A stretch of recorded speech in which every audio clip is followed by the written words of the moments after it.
So,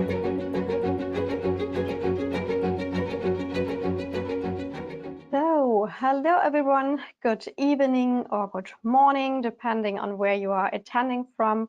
I sent my greetings from Germany, but I know that we have guests from many different countries, which we are very happy about. My name is Margot Molkenbohr. I am project manager at the German Prevention Congress, and I'm your host today. So welcome to our webinar on the topic of cutting crime impact, the ProMIS tool, project monitoring and impact support for CP-UDP, which stands for crime prevention through urban design and planning. And I'm very pleased that we have over 50 registrations for today's webinar. I see that there are still people coming in. And yeah, this number of registrations shows that urban crime prevention is of interest to you and relevant to your work. Unfortunately, you, the 50 attendees, cannot see each other, but who you can see are our experts in this field of CP-UDP and CPTED, who will be speaking to us today. So warm welcome to you. And at first, I would like to introduce Dr. Umberto Nicolini. He's an architect from Italy and director of the Laboratory for Urban Quality and Security that provides research and consultancy as well as training in this field. And Umberto will start with his presentation and introduce us to the topic for about 20 minutes. And he will talk a bit about the history and the relevance of CP-UDP, and also presents some case studies. And afterwards, we will hear from David Maher. Welcome to you. He is an architectural designer and is also very experienced with over 18 years working in this field. He works for Design for Security, which we will hear more about later. This is an urban crime prevention consultancy within the Greater Manchester Police. They are also partner in the Cutting Crime Impact Project, short CCI. And as part of this project, they developed a new tool called ProMIS that supports the work of the Design for Security team. And that is what David will present us today. And last but not least, I would like to introduce you to Dr. Dagmar Heinrich. She's also working on the CCI project at the University of Salford and will be moderating the webinar today. And before I hand over to Umberto directly, I have just some technical advices. Firstly, the webinar will be recorded. And secondly, we are very happy to receive your questions and comments. Unfortunately, as I said, you do not have the opportunity to join in with a micro or camera, but we invite you to ask your questions in the question field. Dagmar will read them and discuss them with the speakers at the end. And with that, I hand over. The floor is yours. Umberto, please. Thank you, Margot. Welcome, everyone. And thank you for the opportunity of this presentation and being a guest in the CCI project. And my name is Umberto Nicolini. And a little sorry I can't see you, but you can see me if I look in different directions, because I have several screens to control the presentations. And well, it's quite strange to be considered as an old fox or a memory of CP-UDP. I'm only 46, so actually it's quite strange. Anyway, I was involved in how design of space can influence security very early in '94. And today my task is to make a short presentation about, very short because history is long, about how we came to the point that we are now with tools that we use to assess space on a security point of view. So I will start my presentation. I lost the tab. Okay, share screen one. Okay, could you please confirm me that you see my right monitor, my correct monitor? No one is speaking. No, So to be honest, we can't see your screen at all. Maybe I could. now you should. Now you should. Perfect, Yeah. thank you. Because I have chosen the monitor, but I didn't press play. So okay. Now it's better. So space and security. I don't know how many of you are familiar with the concept of CP-UDP or crime prevention through urban design and planning, or CPTED, or environmental crime prevention. So to put all of us on the same ground, I will just make a couple of statements. The first one is a fundamental one, is that how our cities are designed and used can influence in a very definite way their level of safety and security. So space can contribute to make places safer, but can contribute to make them much less safe. And the second important statement is that the active role, this active role of space on safety acts on both aspects: the real safety of place, so the crime rate, and the perception of safety. And personally, I do believe that in our current society, the second part is the most important. But we could discuss for a couple of years about that. So what we are saying is that basically a good organization of urban spaces, and with a good organization, I mean a space that is designed according to specific rules, design rules for safety, can increase spontaneous surveillance.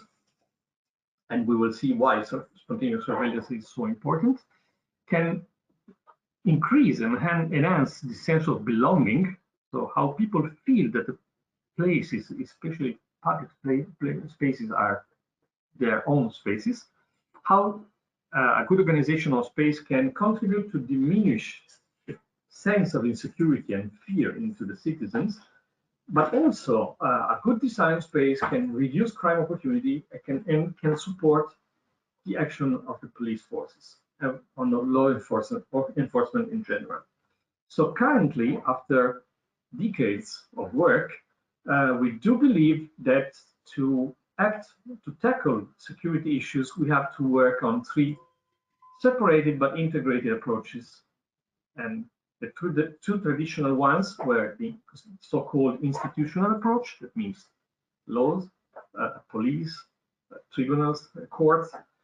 The social approach, who is oriented to understand the causes at the base of crime and security problems. And last but not least, the environmental approach.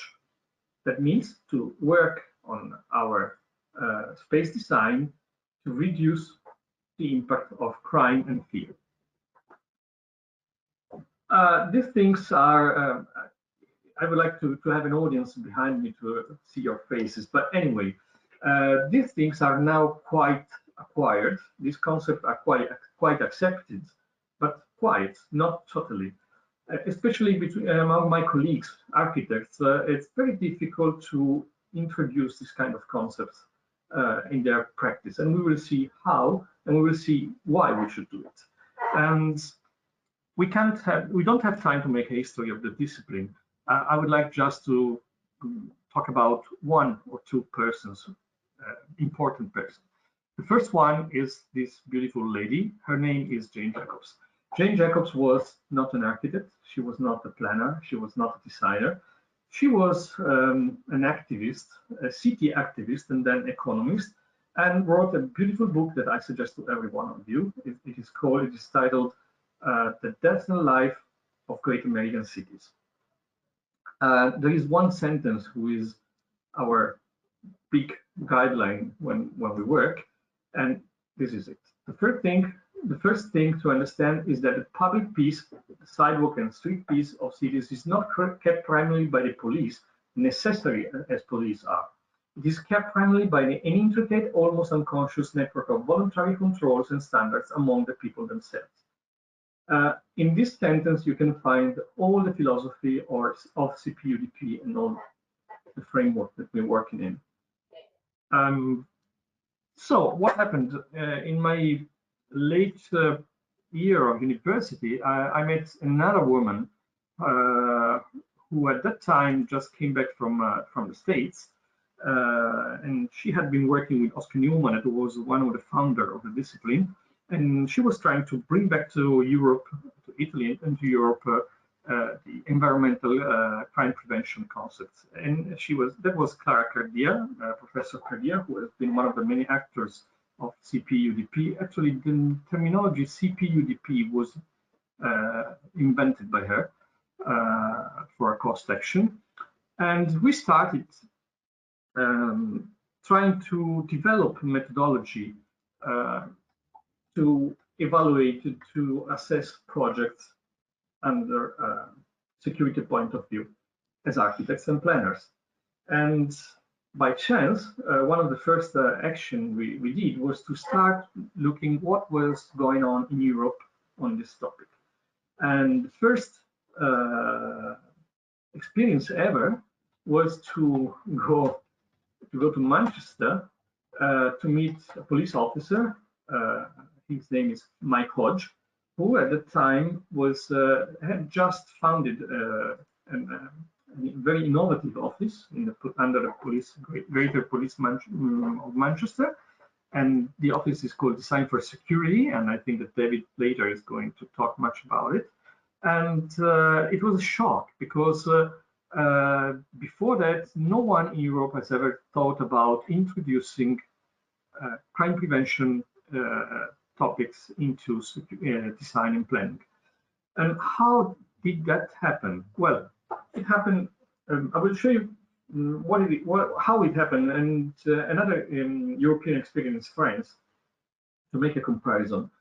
Well, everything started from a law that people from the UK probably would know much better than I do, that is called Crime and Disorder Act. Crime and Disorder Act, under the Section 17, makes a kind of revolution especially from an Italian point of view. In 1998, the Crime and Disorder Act gives to every local authority the duty of security. That means that not only the police, like traditionally intended, not only the police is responsible for tackling crime and fear issues. And these things open the road to a new idea of the approach to security. And so given that responsibility for prevention of crime is given to all public entities, public bodies, the central government, through the minister, provides, well, actually, I probably should say provided, because things have changed a lot. I don't know the last evolutions. A lot of local training, skills, toolkits, a lot of manuals, handbooks, and guides. And what happened is that in the city of Manchester, thanks to Mike, it was established this revolutionary idea of open inside the police an office dedicated to evaluate design and architecture and planning projects under a safety point of view. So the process is quite straight, given the responsibility to the local authorities. We have an initiative by the police and the creation of a specific office that is called Design for Security. The result was to implement the mandatory assessment of new projects for all new projects of construction in the city. Basically, the product of this, the tool for this assessment is called Crime Impact Statement. I'm talking about the initial phase, so then we have all the evolutions. The Crime Impact Statement is an official report that is compiled by Design for Security. I mean, Design for Security provides support for designers who are not trained, and that's one of the big problems I'm going to talk about. And this report is, together with all the planning permission or building permission, is going to the commission for evaluation. So if you don't have a positive evaluation of the crime impact statement, you don't get the planning or building permission. It is something totally new and very strong in the process of building our cities. Basically, at the very beginning, the crime impact statement is applied in 4 phases. One is the diagnosis of the safety of the environment. The second one, so all the surroundings. The second one is the support to this design phase. This is critical. We will compare with the French situation. So the Design for Security Office is able to provide architects and planners with the tools to make better projects under a security point of view. Then there is a project verification. So after the support, there is a check if the project is improving or is critical for security of the project itself and for the surroundings. And then finally, the Planning Commission evaluation. So what we are going to see later is that now everything developed, and there is the need of new tools, including a tool to evaluate these assessments and to keep them together in a framework. But that's not my part of the webinar. What's happening in France?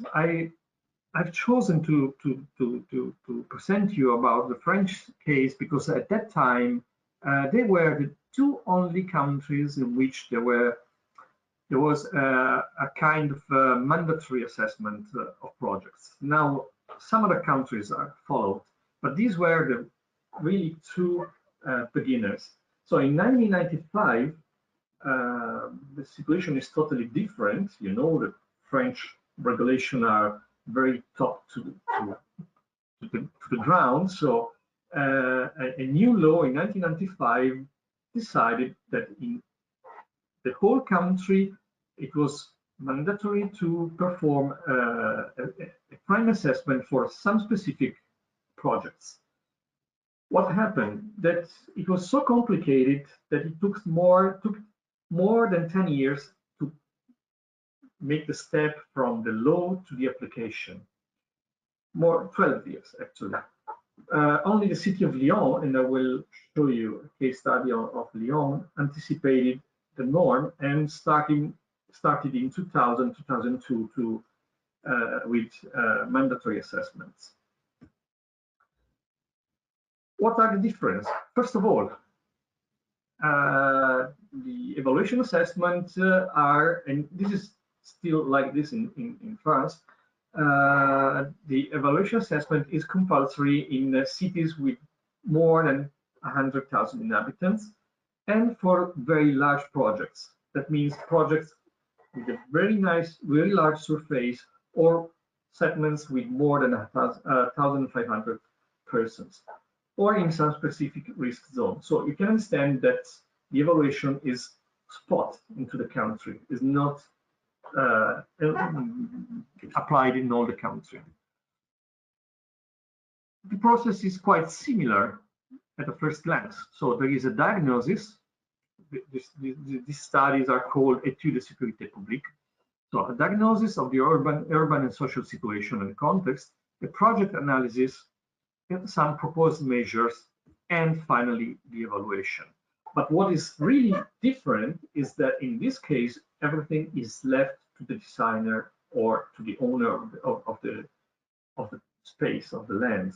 That means that in lack of a specific training of designers, and that is the big problem that we are still facing now, the Études de sécurité publique have the risk of being stereotyped with ready-made solutions and not with a real understanding of the crime impact of the project. So this was 15 years ago the main framework about urban crime prevention in Europe. What has changed? Not much. Not much, because despite all the efforts and despite some new regulation. There is a CEN unification technical report that now is the ISO standard, and the handbook produced by the European Union to apply this concept. Despite that, only limited cases are put into reality. In the UK, Manchester was a brilliant star, but currently is an isolated case. Only a few small cities tried to apply the same tools, but it's not generalized.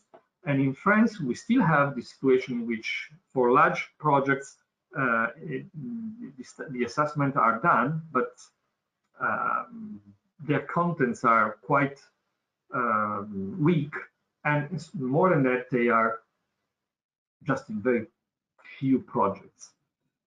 So, what shall we do? Of course, if we all agree that it is important to tackle security problems also with these specific tools, because not everybody agrees, and we can discuss in questions, there are some preconditions that I will go very rapidly through them. One, and this is true for every local situation. The first one is that we need more sensibilization. We have to promote the awareness that how we design space is a critical aspect of the future security and perception of security of the citizens. So the basic concepts should be clear for all the actors involved in the urban changes. Currently, as experts of design for security, we are really only a few persons in Europe, and we continuously meet in the same places, and we have to go out of this ivory tower and to make this culture common. Second, it's important, it's fundamental to develop a specific technical culture. Nowadays, the principle of CP-UDP are not topic and not a subject of any architecture faculty or planning faculty in Europe. And that's really a shame, and it's the main problem of our discipline. The third one, training and updating. Of course, there should be a higher learning level. So in order to have CP-UDP specialists able to support designers and planners. I would like to share with my friends at Design for Security how easy it is for them to find people to discuss and to find people to come to work in evaluation of projects. Then project support. Project support is fundamental. We cannot think that all planners and all designers will be able to introduce spontaneously and by themselves CP-UDP concept in their projects. So in integrated approach to safety, every public authority, every city should be in the condition of provide them with the support to projects. And then we have to think about a gradual approach. We cannot, like it happened in France with the results that I told you, we cannot think that we can start from the very high level and say, okay, from tomorrow, in all the countries, every project must be evaluated and to be approved. No, the first action is to make promotion, and the second can be to put it get it mandatory. And the last one is to maximize coverage. It is demonstrated that if we don't apply CP-UDP concepts on the whole territory, the whole urban space, their efficiency would be much, much lower. And that's another important, the different assessment, the different evaluations must dialogue by themselves, among themselves. So I think the time is running, so I would like to show you what is the probably biggest projects of redesign of a neighborhood using CP-UDP criteria. This is a neighborhood called La Douchère in Lyon. it's typical development from the 60s, so high-rise buildings, hard construction, a lot of 17 floors with the commercial gallery at the ground level. Very, of course, at that time it was important to give a home to everyone. So, according to the rationalism, rational theories, this was the machine to live, like Le Corbusier said. And the neighborhood is in a beautiful part of the city, up on a cliff, so with a nice view of Lyon. But it was characterized by high security problem, and especially perception of insecurity and safety. Here you can see another view, so you can imagine you cannot even understand where you live. And if we go back and look at the concept of Jane Jacobs, like territoriality, sense of possess, spontaneous control, and everything, this is made to deny all of this. This is the plan of the original situation. I don't know how many architects are there, but even if you're not an architect, you can see the high-rise building and the commercial part in the middle. And the idea was to redesign the area for following CP-UDP criteria, but not to with a lower density. The same people living there were moved during the reconstruction and then moved back. And a little extra person in a private owned building were put in, together with extra services and public spaces. So this is the new situation. Here we can compare them. So you can see how the layout of streets is totally different, and it is designed according to CP-UDP planning concepts. That means more possibility to change your route, high density, but different buildings. I don't have time now to introduce all the principles of CP-UDP. Anyway, the result was you can see the first phase of demolition, and this is the new La Duchère. A totally different city with the same people than before, and some strategic decisions like the one of maintaining by the city the ownership of all the ground floors. So the city can decide which kind of activities can be introduced at ground floor, so they can avoid let's say danger activities. You can imagine which of them. And the result is that you cannot see the difference between public housing and private housing. These are public housing, and crime rate fall down rapidly because people living in a better environment and with more possibility to take care, because they recognize that the space belongs to themselves, change their attitude to their own neighborhood. Of course, this is very difficult experiment to reproduce, because as you can imagine, the French government had to spend quite a lot of money, and I mean that the price of the renovation was little more than 1 billion euros. So, but in only 4 years it was implemented and it was changed. So I hope that this rapid overview of CP-UDP was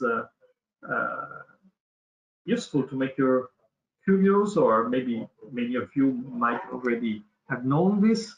And if you have questions, now I give the floor to David, I think, and thank you for your attention.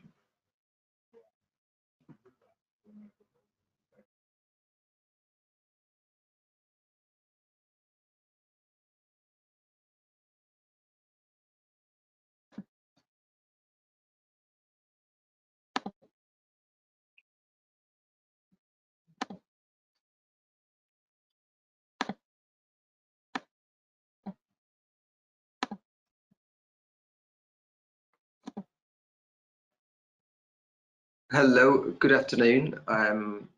Hopefully everybody can hear me okay.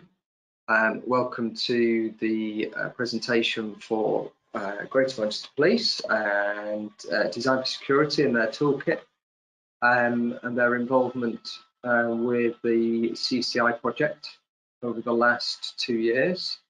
My name is David Marr. I'm an architectural consultant within Design for Security. I've been working there for the past 4 and a bit years. Prior to that, I worked as an architectural designer within industry for approximately about 15, 18 years. I should know the exact details of it, but hey ho. So this afternoon, I'm going to run through the toolkit that we are presenting this afternoon for the CCI project, which is a toolkit designed specifically and supports design for security, and will hopefully take us into the next generation of our working life. So I'll run through this for now. So I'll give you Umberto has provided us with a very brief potted history of design for security. We are a bunch of merry men and women who are specific sort of built environment specialists who all come from a different background. So we've got a couple of architects, some planners, a landscape architect, and an urban designer. And we offer crime prevention to all new major planning applications across Greater Manchester. We are a unique service within the UK, within UK policing. And that's because we are the only force that offers this service where we provide professional built environment specialists to offer the crime prevention advice. We have been in this capacity probably from the early 2000s, and I think officially Design for Security was established around about 2005, 2006. So within the CCI project, we have identified a number of gaps within the service that we provide. And the way we work is that we, as a team, we meet on a weekly basis on a Tuesday morning, and we discuss the workload of each team member. There are 5 built environment consultants, and we have a crime analyst, and we have support staff as well. And we discuss each individual's work across many months, and we do that via an Excel spreadsheet, which is very limiting in terms of the information that we can glean out of that spreadsheet. So it only provides limited bits of information about individual projects, and it gives us as a team a little bit of an indication about where we are working as a team and what each individual consultant is up to. The second area of sort of concern with the project identified is that we are operating on an aging IT portal system where all our information is stored, and we've got a number of years within this portal where we've got historic projects housed. And as GMP moves into a new age where we are updating all our IT system, this is a perfect opportunity to develop a new system that will promote and develop design for security within Greater Manchester Police. One of the other areas that we've discovered that is a problem for design for security is we've got a number of occasions where we've had the repetition of project work within the team. And what that means is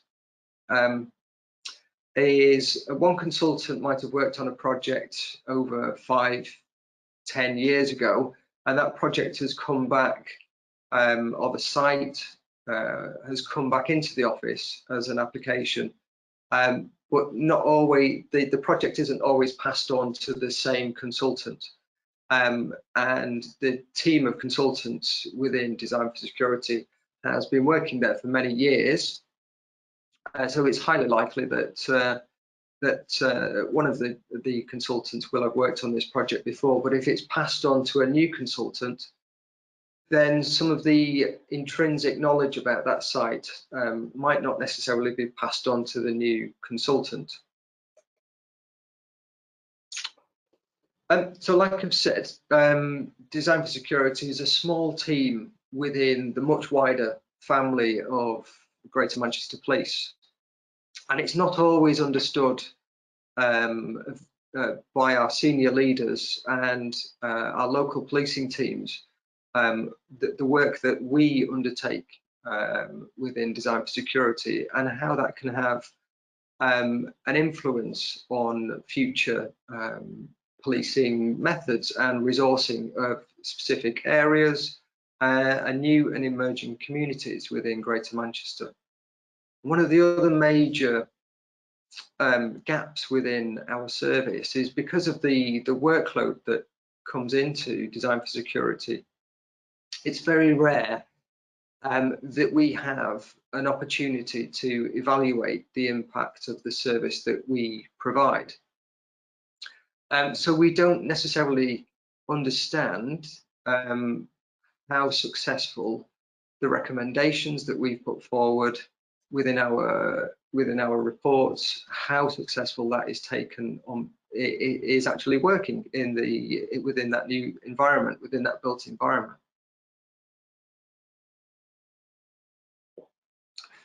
So it's important that we do have a tool that will allow us to evaluate and take a breather and retrospective review of the work that we do in order to move forward to make sure that we are providing the best advice.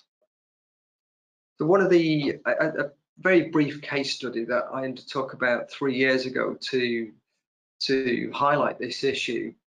It's a small area in Greengate in Salford, which is next to the city centre of Manchester.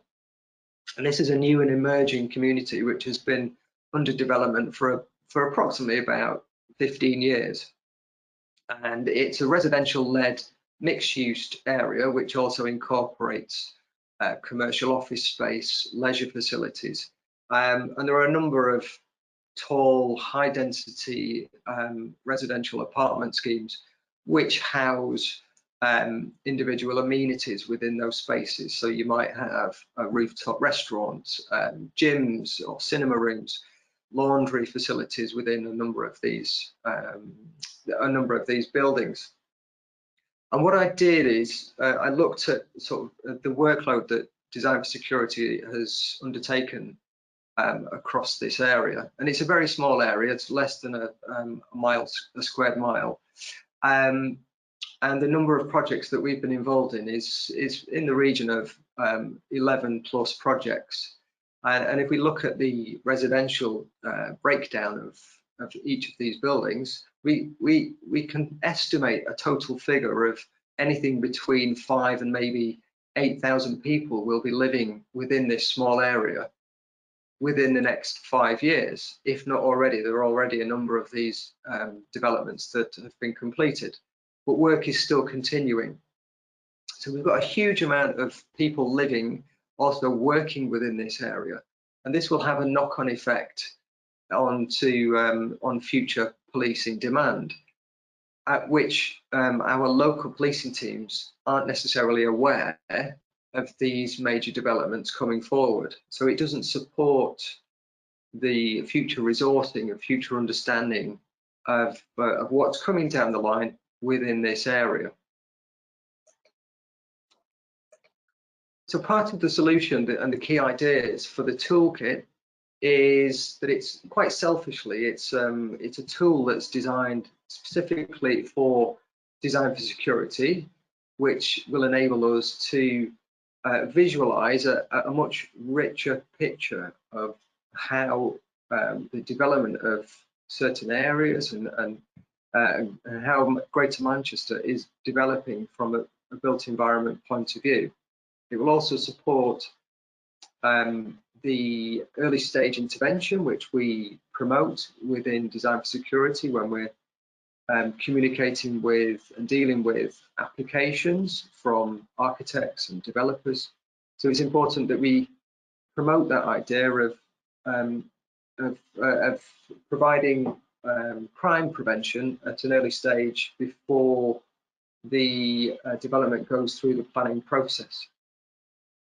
We'll also be able to, with the toolkit, is implement and integrate much more detailed database of each of these individual projects. So it will provide much more detail about individual projects and their densities and what amenities are being housed within these projects and communities.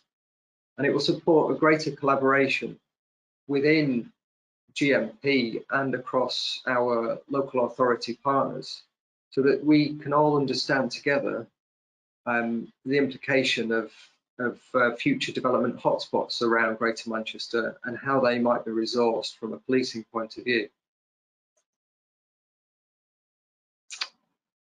So further elements of the ProMIS toolkit is, again, like I've said, it's a system for Design for Security, which will allow us to undertake a much more visual analysis of the projects that we are working on across the week and across Greater Manchester.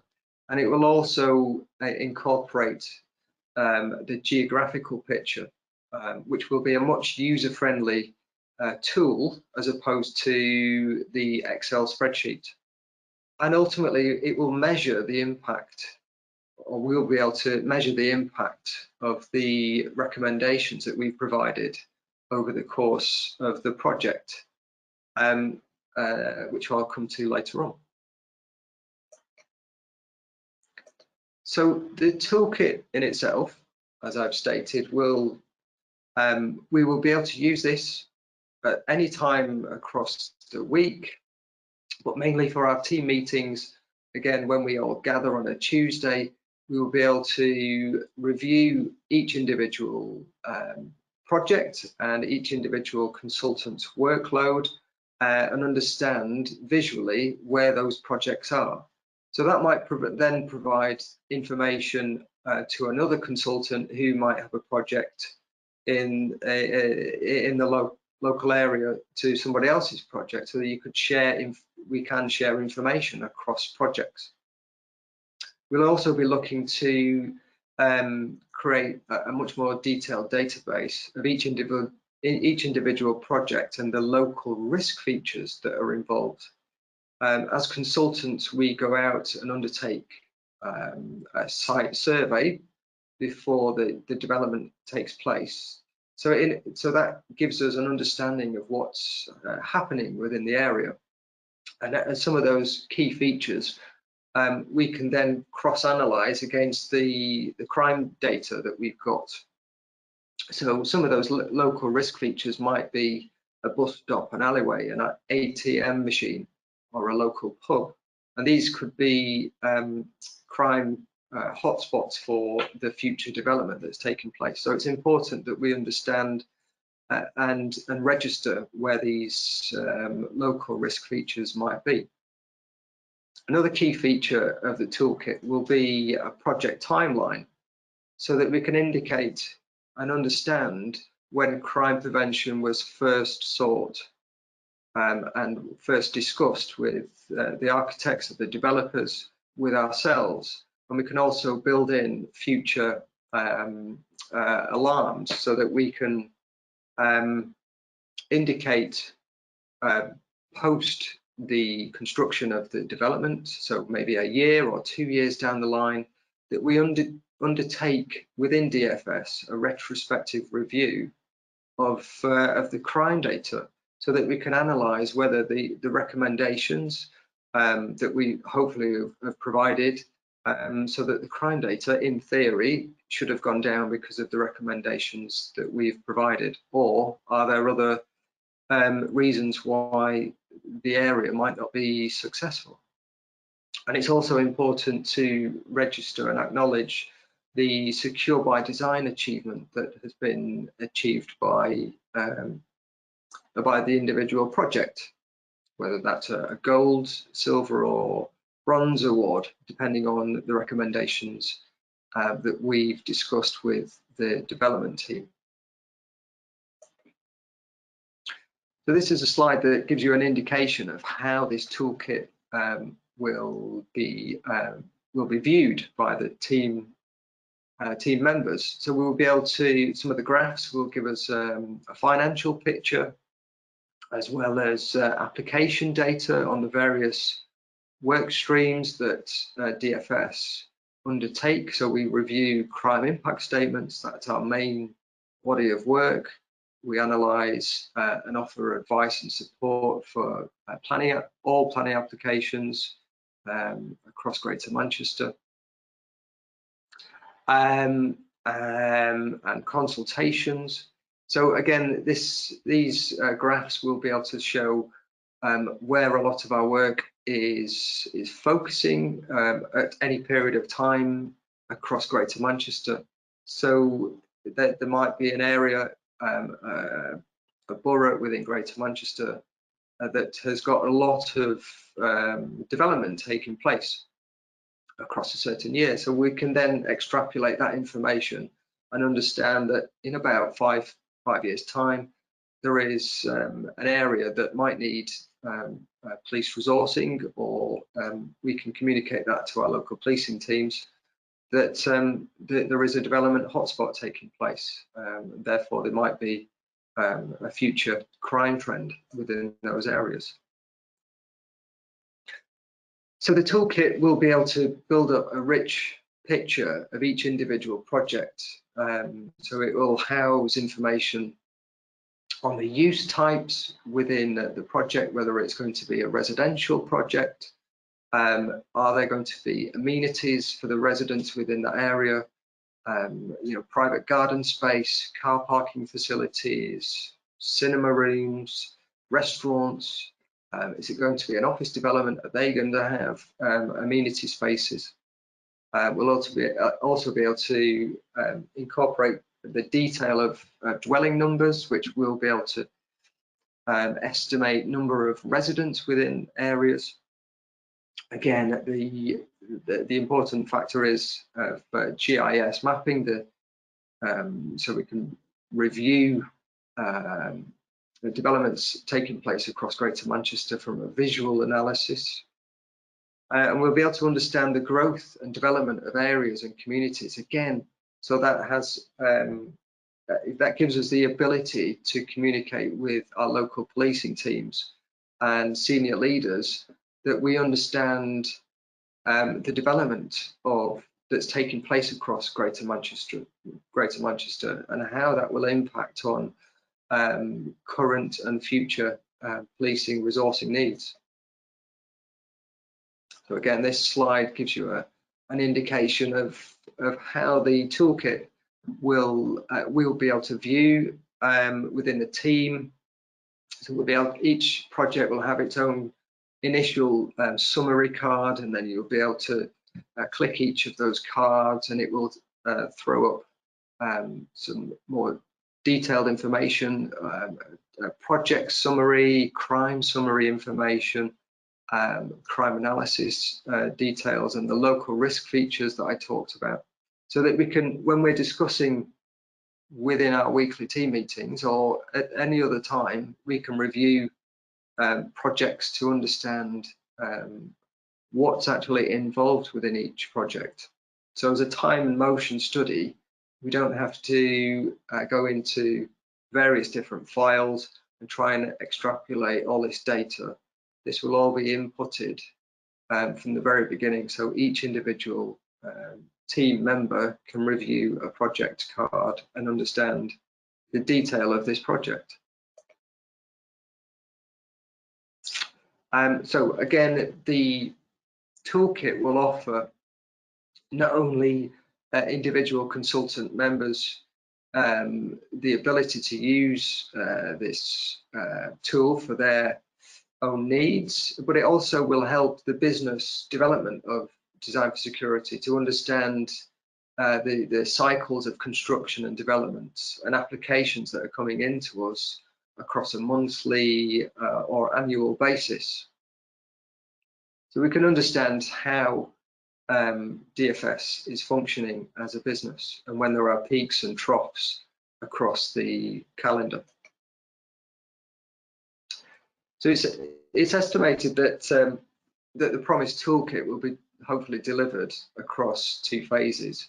Phase 1 will ultimately be used for and by the Design for Security team, which will help us migrate from the Excel spreadsheet to this ProMIS toolkit. And we'll be able to visualize these projects and identify where development hotspots are taking place. Phase 2 will be, again, we'll be able to identify these development hotspots, but it will provide this visual communication aid between Design for Security and our local policing teams. And it will also chart the progress of crime prevention and the CPTED strands that we adhere to and recommend across projects. Ultimately, as GMP moves into this new IT phase, it shows that this toolkit will be a flexible system so that we can take this anywhere.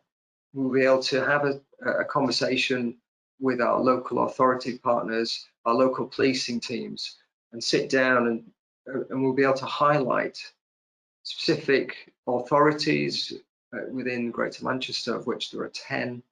We'll be able to see and show where we have had an influence and show where there are development hotspots across Greater Manchester and how DFS is making recommendations and learning from the review process and the retrospective review of projects over the years, and where we can learn and make further steps and hopefully make a safer built environment.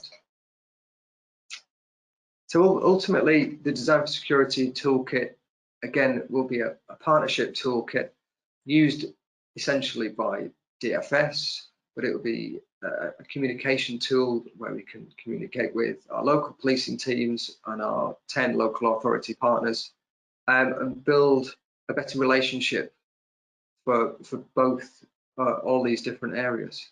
And as I've referred to, it ultimately will have an impact on the review and of the recommendations that Design for Security provides, and it will allow us to evolve and move into a much more open and safer environment.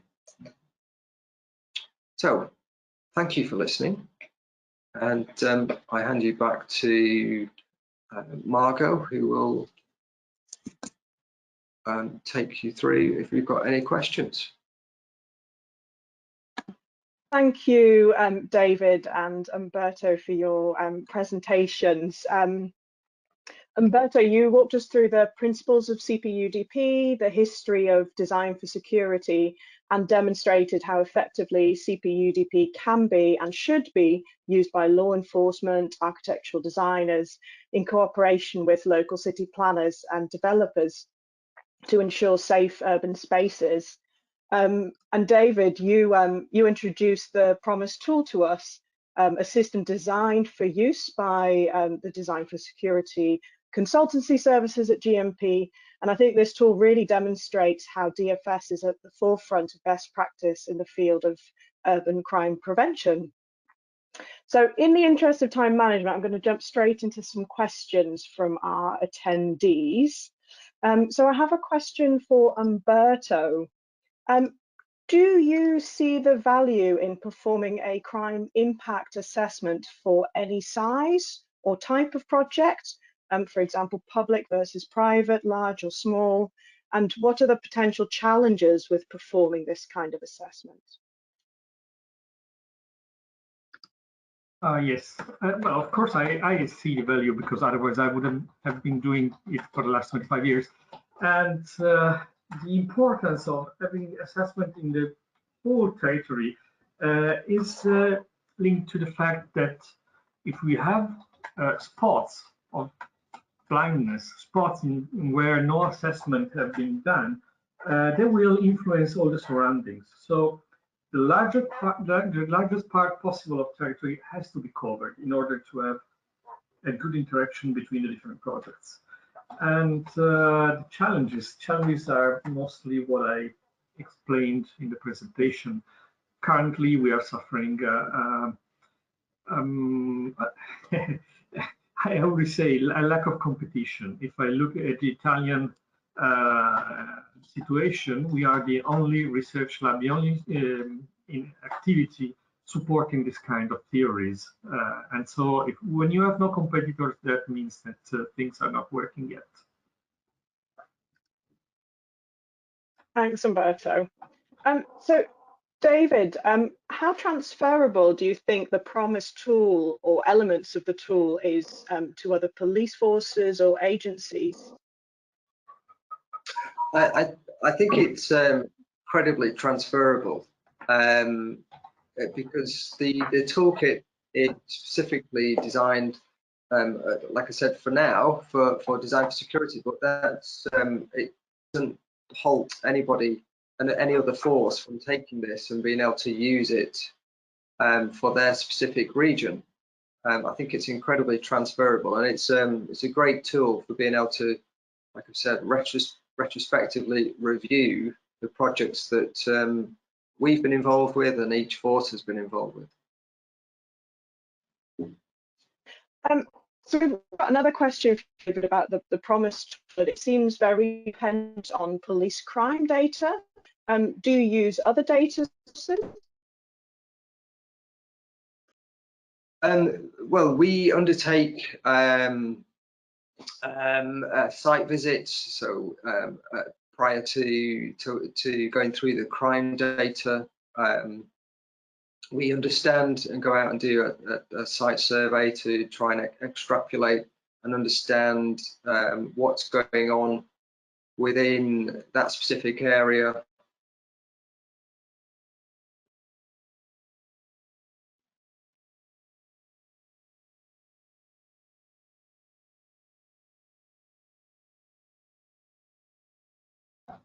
Seems we've lost some.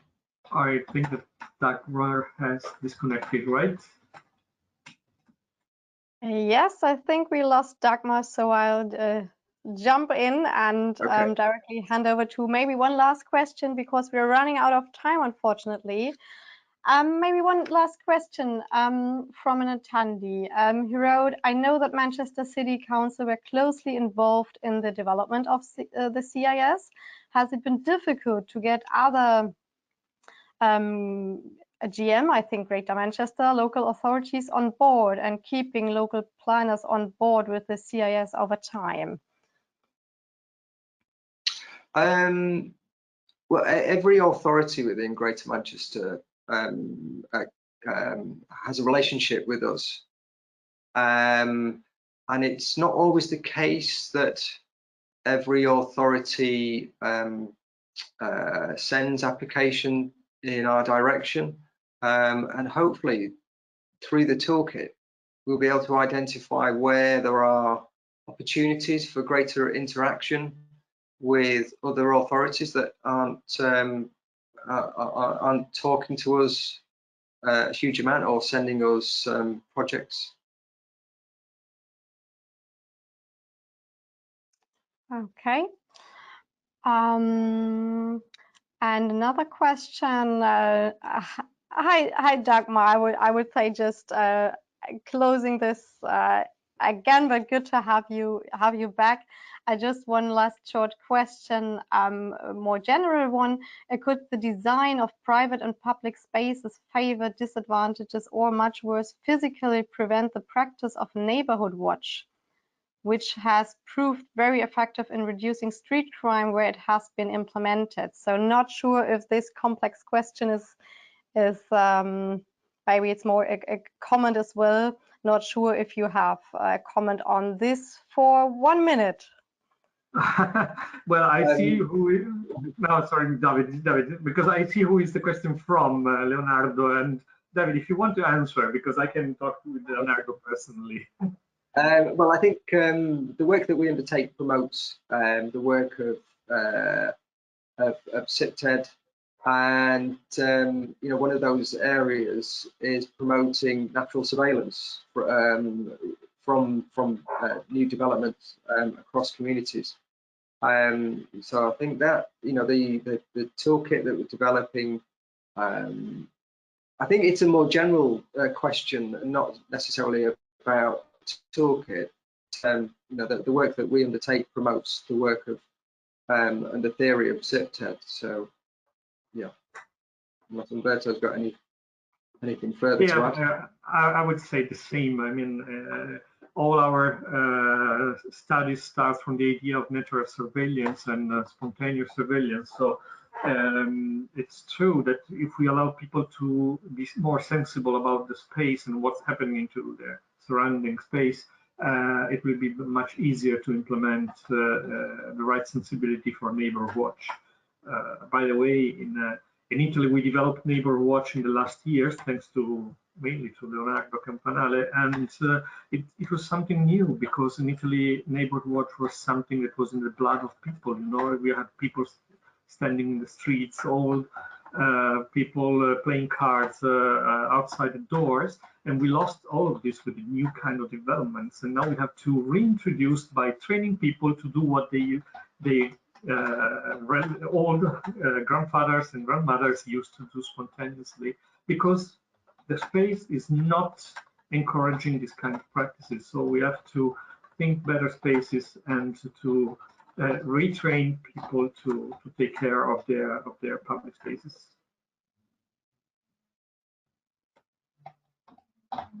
Okay, so Dagmar, if you agree, I would come to the end and would just like to do some closing remarks. So thanks to all of you. Thanks for attending. Thanks for the questions. Thanks for moderating, Dagmar, and of course, David and Umberto. Thank you for these interesting presentations. As I said, some closing remarks. You, the attendees, will receive a follow-up mail in a few days with a recording of this webinar and also the presentations, if the speakers agree. And I would like to draw your attention to our next CCI-related events. So at first, the last CCI webinar in our series, it will take place in December. Currently, we are planning for the 14th of December, but you will receive further info and confirmation on that in the follow-up mail to this webinar. And since this is the last webinar in this series, it will be something very special. So we will do both a review of the project and an outlook on what will happen with the project results and tools. So I invite you to participate. But before, we have our final conference of the CCI project. It will take place on the 24th and the 25th of November in Brussels, and we have very interesting keynote speakers. All the tools developed in the project will be presented again. We have workshops, we have an exhibition, and much more. So you can still register on the CCI website, and I'm looking forward to seeing many of you there. Thank you very much, and see you all next time. Thank you.